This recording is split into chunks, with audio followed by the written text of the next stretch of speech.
លោកស្រីប្រិមត្តទូរទស្សនិកជនជាទីគោរពកម្មវិធីការងារពិតបានវិលត្រឡប់មកជួបទូរទស្សនិកជនជាថ្មីម្ដងទៀតហើយលោកអ្នកបានជ្រាបហើយថាឈូកគឺជាជលជាតិមួយពួកដែលមានដើមរបស់វារឹងហើយមានបន្លាព្រមទាំងមានស្លឹកធំកំប៉ាងហើយដើមឈូកនេះគឺវាមានដុះនៅក្នុងស្រះបឹងបួផ្សេងហើយវាងាយឆាប់ដុះយ៉ាងឆាប់រហ័ស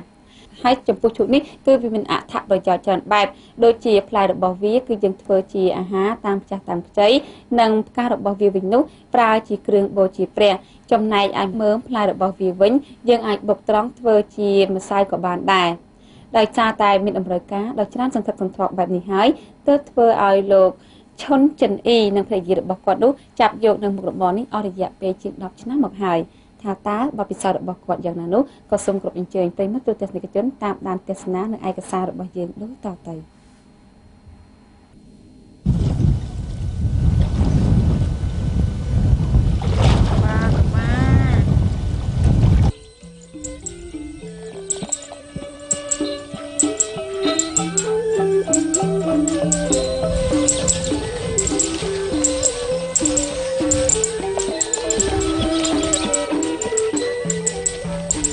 ឈូកគឺជាជលជាតិមួយពួកដែលមានដើមរឹងមានបន្លាស្លឹកធំកំប៉ាងឈូកគេច្រើនដាំនៅក្នុងស្រះត្រពាំងបឹងបួហើយងាយកើតនិងដុះសាយឆាប់រហ័សឈូកមានច្រើនប្រភេទមានឈូកសនិងឈូកក្រហមជាដើម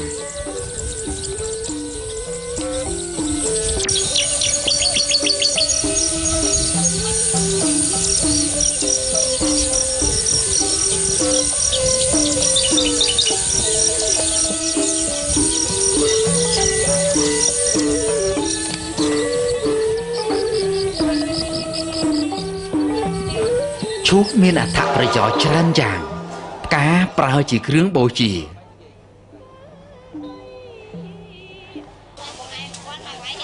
រីឯក្រអៅនិងមើមវិញប្រើជាអាហារបានច្រើនយ៉ាងផ្លែប្រើជាអាហារតាមចាស់តាមខ្ចីក្រអៅមើមនិងផ្លែគេអាចបុកត្រង់ច្រោះយកម្សៅក៏បានចំពោះស្លឹករបស់វាវិញគេយកទៅខ្ចប់បន្លែបង្ការផ្សេងដែលជាតម្រូវការនៃការប្រើប្រាស់នៅក្នុងជីវភាពប្រចាំថ្ងៃរបស់ប្រជាជនយើង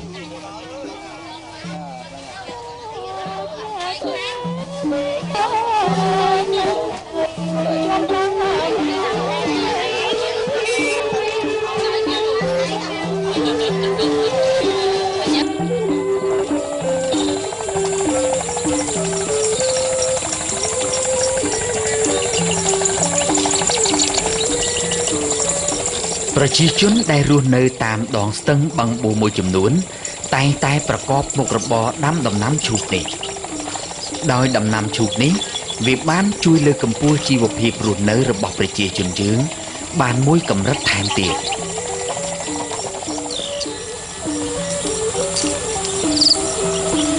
ទុកផាត់ទៀត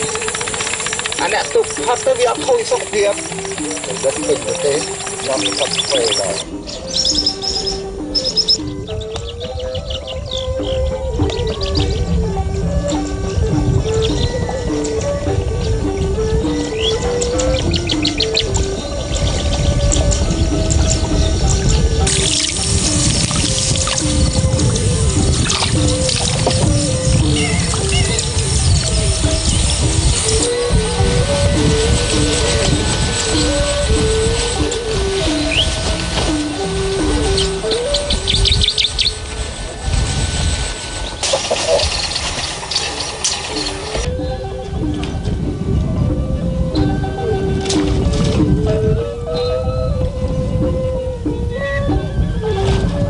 ដោយយល់ឃើញថាដំណាំឈូកវាផ្ដល់អត្ថប្រយោជន៍បែបនេះហើយទើបធ្វើឲ្យបងប្រុសឈុនចិនអ៊ីនិងភរិយារបស់គាត់មានការចាប់អារម្មណ៍នៅមុខរបរដាំឈូកនេះ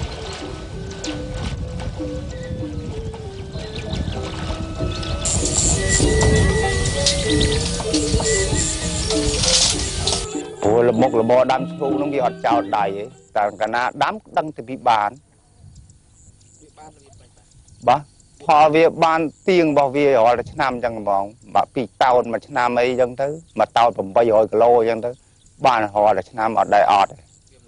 ba chú từ nam chú có mò khôi đã ba nó là nam tăng bị nhom đam mất ba nó là nam ở đâyคือnam là ọt phò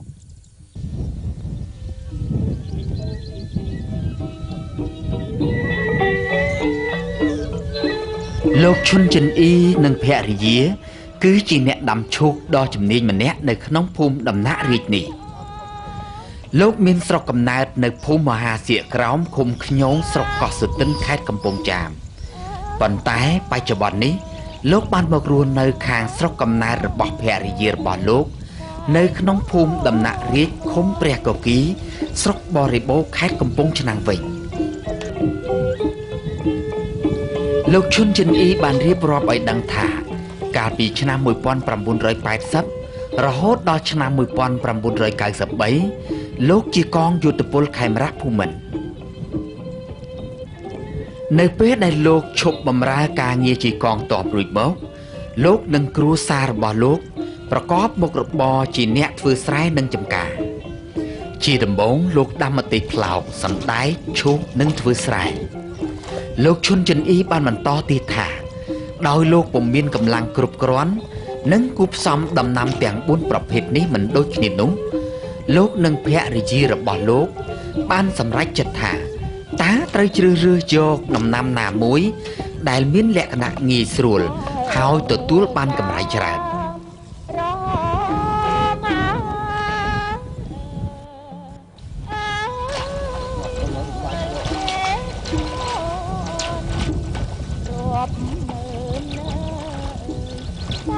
នៅចុងក្រោយលោកសម្រេចចិត្តដាំដំណាំឈូកនេះតែម្ដងដោយលោកយល់ថាដំណាំឈូកទទួលបានផលច្រើនជាងដំណាំផ្សេងទៀតហើយមិនសូវជានឿយហត់ប៉ុន្មានផង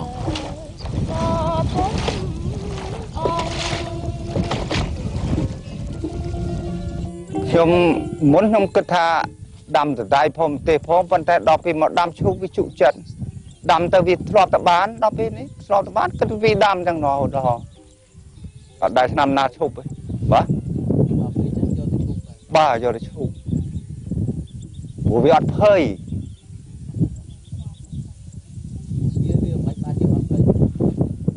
អត់ភ័យត្រង់វាដាំទៅវាបានណាវាអត់ចោលដៃណាដូចដំណាំអីផ្សេងទៀតដូចដៃអីដាំតែមិនស្រួលចោលដៃទៅស៊ីអស់ទៅដល់ពេលឈូកអត់ទំហំផ្ទៃដីដែលលោកឈុនចិនអ៊ីនិងភរិយារបស់លោកដាំឈូកគឺមានចំនួន2ហិកតាជាដំបូងលោកត្រូវចំណាយរកកូនសម្រាប់ដាំលើផ្ទៃដីនេះចំនួន 7,000 កូន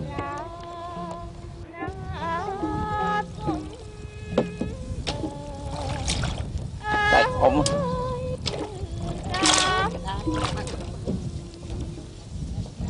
ពូជកូនឈូកទាំងនេះ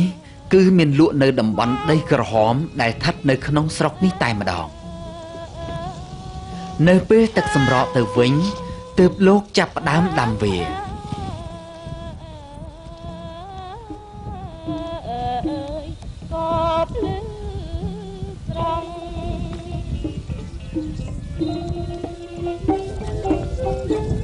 លោកត្រូវដាំទៅតាមក្បួនខ្នាត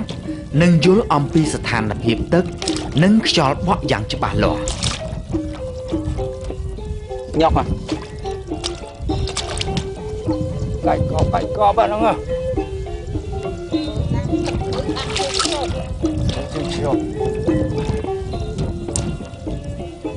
តាមម៉ែត្រមួយទៅអ៊ំចៅ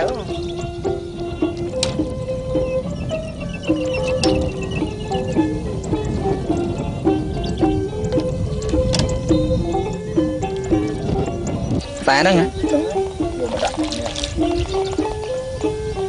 ជាជំហានដំបូងនៅពេលដែលទឹកនៅជ្រៅលោកត្រូវយកស្នោចងហុំព័ទ្ធការពារកុំឲ្យខ្យល់បក់នាំយកសំណាត់សម្រាមកំប្លោកនិងមែកឈើដែលងាប់វាអណ្ដែតចូលមកធ្វើឲ្យប៉ះពាល់ដល់ដើមឈូកនិងបង្កឲ្យខូចខាតដល់ដំណាំឈូករបស់លោក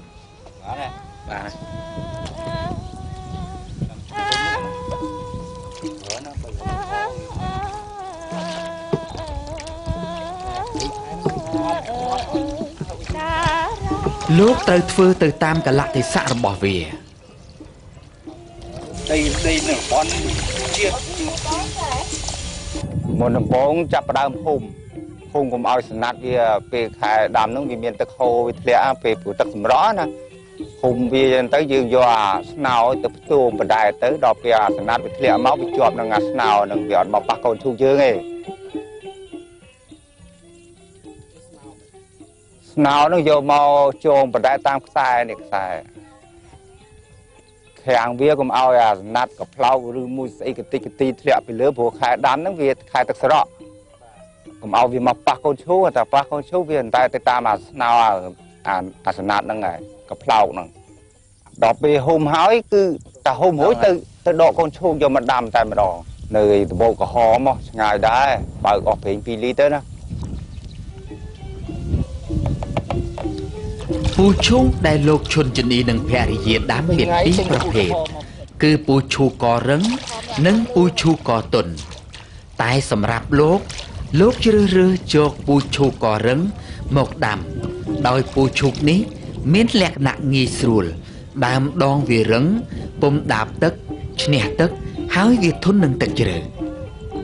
ចាហ្នឹងទល់ទឹកស្រក់ទៅវិញងំបាននេះ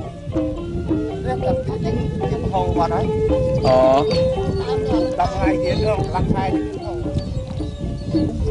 Hảo, ọt hảo, còn mối miền ấy ọt hảo, mối miền ban rồi mà Tạch nhỏ nừng លោកឈុនចិនអ៊ីបានបញ្ជាក់ថា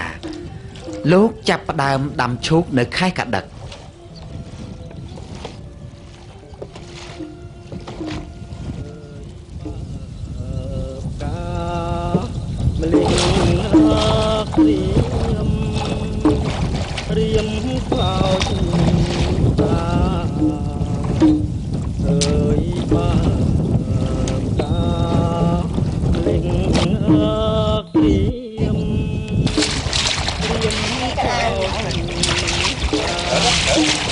រីឯជំរឿទឹកដែលលោកដាំវាគឺ3ម៉ែត្រចំពោះទឹកជ្រៅលោកដាំនៅក្នុងចន្លោះពីដើមមួយទៅដើមមួយទៀតគឺ2ម៉ែត្រតែសម្រាប់ទឹករាក់វិញគឺក្នុងចន្លោះ1ម៉ែត្រកន្លះប៉ុណ្ណោះ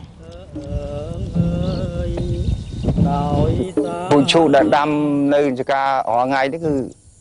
សិង្ហបុរីអាភ្លុកពីអាករឹងស្នះទឹកអាហ្នឹងមុំផ្លែវាអត់ទាន់ធ្លាក់ទៅខាងក្រោមទេធ្លាក់ទៅទឹកឯនៅរឹងឆ្កល់ឡើងលើអញ្ចឹងគេហៅថាអាសិង្ហបុរីករឹង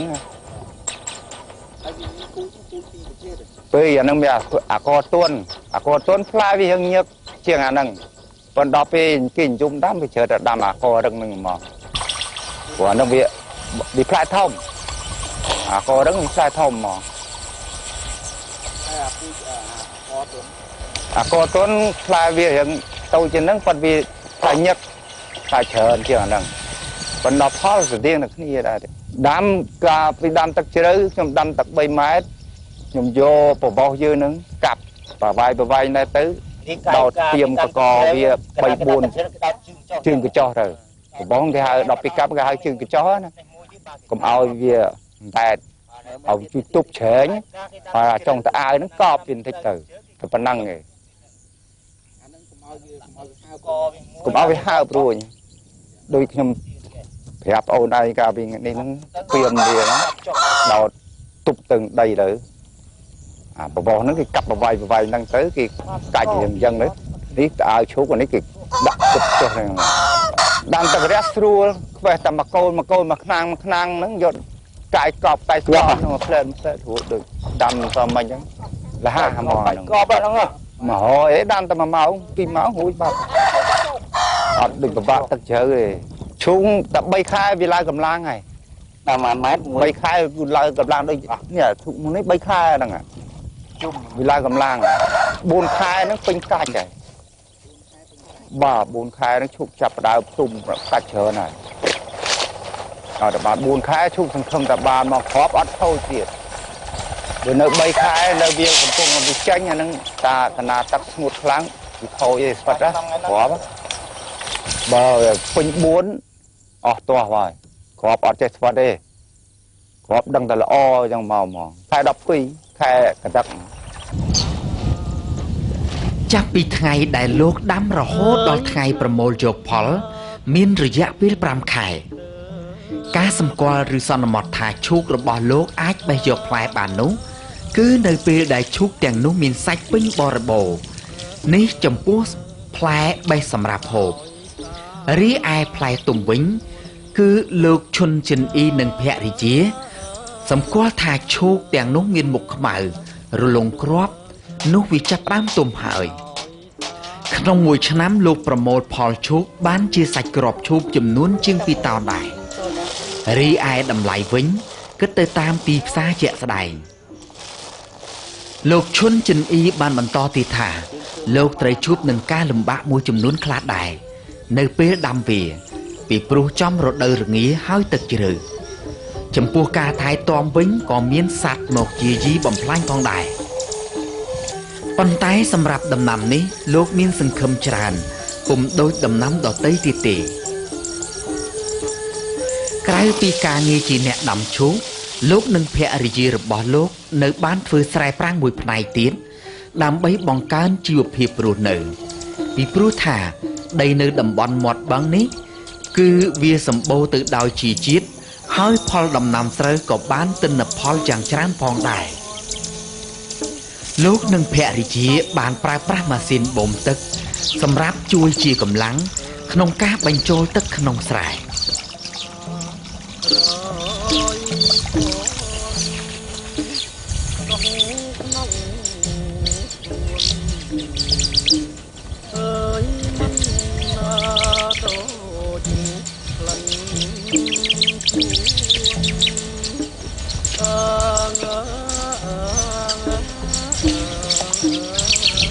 ក្រៅពីធ្វើឈូកឆ្នាំនេះខ្ញុំដាំស្រូវបន្ថែមទៀត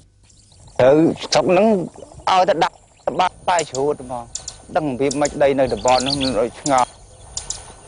ខ្លាំងហ្មងដីនៅតំបន់នេះបើជុំវិញហ្នឹងណាធ្ងោហ្នឹងអញស្គាល់អស់ហើយអញធ្វើអត់បានទេគឺធ្វើបានរាល់ឆ្នាំរបស់គេចឹងហ្មងសម្រាប់ទីផ្សារវិញលោកឈុនចិនអ៊ីនិងភរិយាពុំជួបនឹងការលំបាកឡើយដោយមានអតិថិជនចាំទទួលទិញយកទៅលក់បន្ត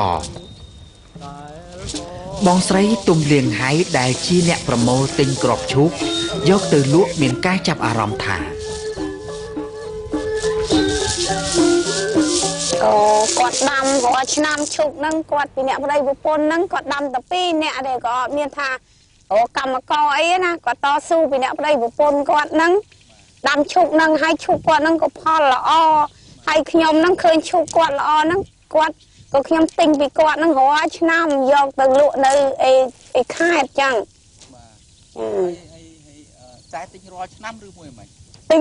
ទិញពីគាត់រាល់ឆ្នាំគាត់លក់ឲ្យខ្ញុំរាល់ឆ្នាំហើយឈូកគាត់យ៉ាងម៉េចដែរឈូករបស់គាត់ឈូកគាត់ល្អតែគាត់ដាំទៅល្អដល់ពេលប្រមូលផលទៅផលគាត់គ្រាន់តែផលគាត់កើនណាចាគាត់បកែដាំឬមួយមិនគាត់ជំនាញដាំឬមួយមិនគាត់ជំនាញដាំខាងឈូកហ្នឹងហ្មងអូស៊ីខាងឈូកហ្មងទិញតែពីគាត់ចាទិញពីគាត់ទៅបងប្អូនយើងនៅភូមិហ្នឹងអ្នកណាមានក៏ចាប្រមូលទិញណាជាមិនស្ដាយវាអន់ជាង